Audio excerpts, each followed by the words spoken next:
los dos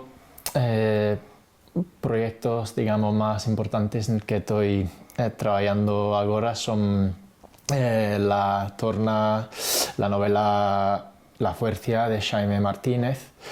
Ya torné de partes del libro y estoy, por una parte, buscando sitios para publicar las muestras que ya tengo y también buscando una editorial inglesa o del mundo inglés para publicar el libro entero.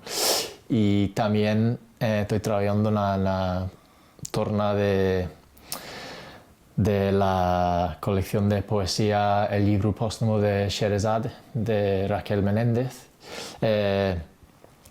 Van a solearse 2 poemas de la colección en inglés, una revista que se llama Poetry Island Review en las próximas semanas, y también mandé otros poemas de Raquel a otros sitios. Estoy esperando un poco a ver qué tal, y también ya envié mi propuesta de traducción de la colección entera a 10 editoriales en Inglaterra y también en los Estados Unidos.